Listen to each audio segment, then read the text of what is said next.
आप सभी को नमस्कार। आज इलेक्शन कमीशन ऑफ इंडिया के ऊपर बात करते हैं, क्योंकि पिछले काफ़ी टाइम से ये एक सोशल मीडिया पर चर्चा का विषय बनता जा रहा है। और पिछले कुछ दिनों में माननीय राहुल गांधी जी ने एक प्रेस कॉन्फ्रेंस करी।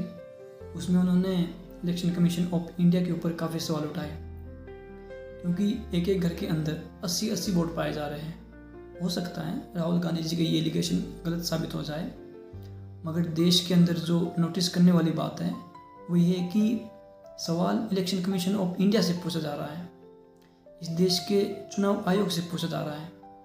लेकिन इस देश में बुरा बीजेपी को लग रहा है, भारतीय मीडिया को लग रहा है, और रूबिका लियाकत जस्टिफिकेशन दे रही है, जबकि सवाल इलेक्शन कमीशन ऑफ इंडिया से पूछा जा रहा है। और अगर ये बात सच निकल जाती है तो इस पर हमला इस बात का नहीं है कि सरकार कांग्रेस की बंडी थी या सरकार बीजेपी की बंडी थी। एक जिम्मेदार नागरिक होने के नाते हम सबके अधिकारों का हनन किया है इलेक्शन कमीशन ऑफ इंडिया ने। हम सबके अधिकारों का मिसयूज़ किया है, उसका गलत इस्तेमाल किया है, और देश के लोकतंत्र पर धब्बा लगाने का काम किया है इलेक्शन कमीशन ऑफ इंडिया ने।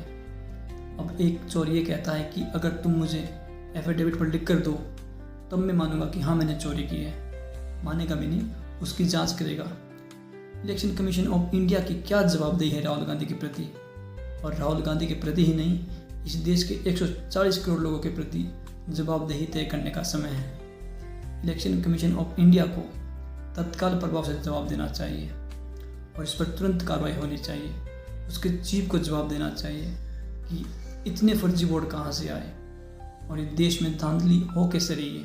अगर आप मेरी बात से सहमत हो तो इस वीडियो को जितना हो सके उतना शेयर करें, क्योंकि अगर देश में इसी तरह की तानाशाही चलती रहेगी तो ना इस देश का संविधान बचेगा, ना हमारे अधिकार। और अगर मेरी बातों से किसी पक्ष या विपक्ष को बुरा लगे तो उसके लिए मैं क्षमा प्रार्थी हूँ, बट दैट्स कॉल्ड रियलिटी।